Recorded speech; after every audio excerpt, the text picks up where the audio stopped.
Hello there, and welcome to my review of the Ruger LCP and DeSantis Superfly pocket holster. First of all, before we get started, let's do a quick safety check. Go ahead and pop the loaded magazine out and check to make sure the chamber's clear, and it is. Okay, now we can proceed. Ruger LCP has been a great carry piece for me. Very, very small, as you can see.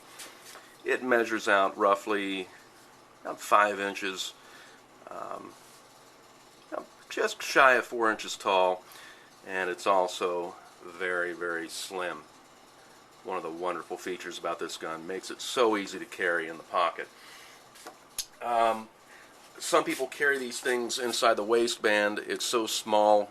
It's not a bad idea. Different strokes for different folks, but I prefer to keep it in a pocket.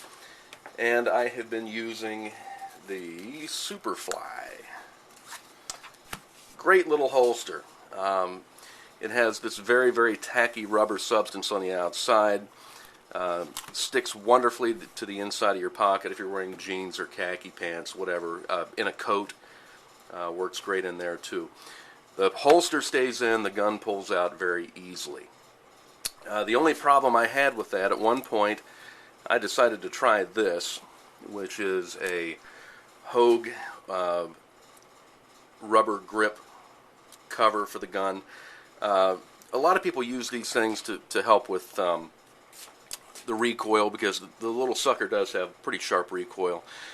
I did like the feel. It made it a little bit thicker, a little bit more easy to manage, and it did cut back on the recoil somewhat.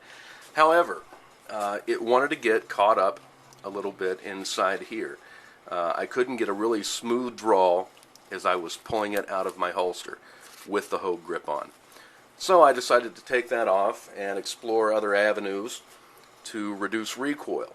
So what I did with that, I went with a Wolf recoil spring calibration kit.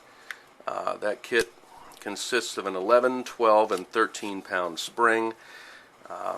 I went with this, the 13-pound spring. I did notice that the gun, when I first got it and it had the 9-pound spring, I should say, I did have some failures to feed. I did have some failures to eject. I realized the gun was breaking in at the time, but as soon as I put this 13-pound recoil spring on, it did get better. I have not had any failures whatsoever since I put that on there. It's been a great little upgrade. I'm tickled with it, and I intend to keep that spring on there. I still have my 11 and 12 pound, but the 13 has been so good I can't see any reason to replace it. Another little upgrade I did to it, and many people will comment on how shallow, this is kind of hard to see, how shallow the sights are.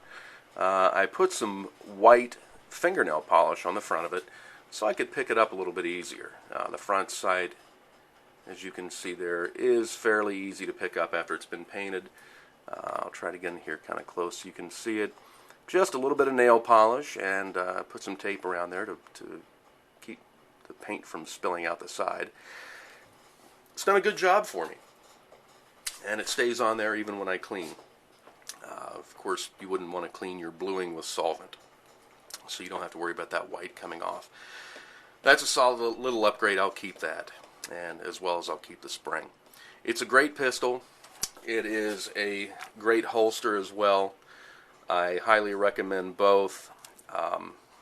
They make the Superfly, and I can't think of the name of the other one off the top of my head right now, but anyhow, the DeSantis products are really good. That's about it. If you have any questions about the LCP, feel free to write something down. I'll try to reply as quickly as possible. I've been carrying this for a while and have a bit of experience with it, so if I can answer any questions, I definitely will. Thanks a lot for watching, and we'll see you later.